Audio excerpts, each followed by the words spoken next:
Si former House Speaker Martin Romualdez, may isa pang mansyon sa Amerika na estimated to be worth at least 425 million pesos. Ako si Judes Gavilan, lead editorial researcher sa Rappler. Tama ang narinig nyo, hindi natatapos sa 445 million peso property sa Spain, 130 million peso estate sa Massachusetts, 1.6 billion peso mansion sa South Forbes Park, Makati, hotel at golf and country club sa Leyte ang listahan ng mga properties na nakita naming may koneksyon kay Romualdez. Itong bago namin na-discover ay nasa Connecticut in the US. Ang bongga nito just imagine, 4.2 hectares na lupain, halos kasing lawak ng Araneta Coliseum sa Cubao. Yung mismong bahay naman, design ng isang architect known for high-end buildings sa New York. Basically, hanggang pangarap lang ito para sa mga ordinaryong Pilipino. Ayon sa mga dokumentong nakalap namin, binili ang property noong September 2022 ng isang company named USP 85 LLC. Ang pangalan nakadikit dito, si Andrew Casino, isang Filipino lawyer based in New York na part din ng Board of Directors ng Benguet Corporation na pagmamay-ari ng pamilyang Romualdez. Hindi pa rin natatapos ang koneksyon si Casino at si Romualdez, fraternity brothers sa Upsilon Sigma Phi. Sumali sila sa Upsilon noong 1985.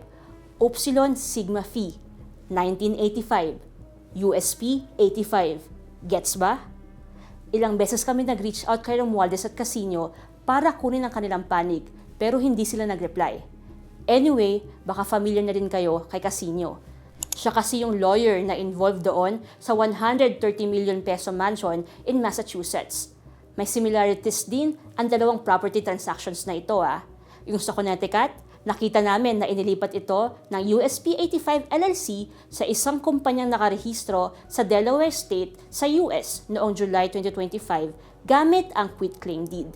Sabi ng isang realtor sa amin, ginagamit usually ang quitclaim deeds for internal transfers. Basically, hindi talaga binebenta sa ibang tao. Ibang structure lang. Ganito rin ang eksaktong nangyari sa Massachusetts property noong July 2025. Inilipat ito sa isang kumpanyang registered din sa Delaware. Same month and same year ang two transactions na ito. Pareho rin ang kanilang registered agent. Ayon sa mga expert, unique ang Delaware kasi madali lang mag-set up ng companies doon. Hindi rin sila masyadong transparent sa ownership. O diba, jackpot ang mga may tinatago.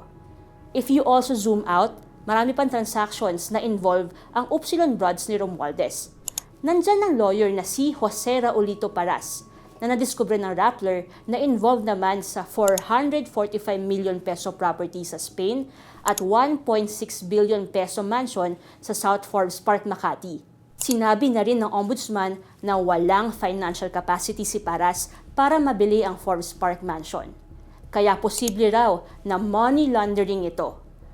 Sa mga investigasyon na Rappler, nakita naming may pattern talaga ang transactions involving the high-value properties of Romualdez.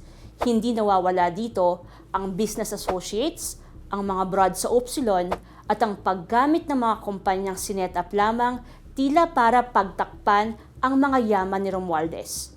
Kung meron pa kayong alam na properties na dapat naming tignan, email us at investigative@rappler.com.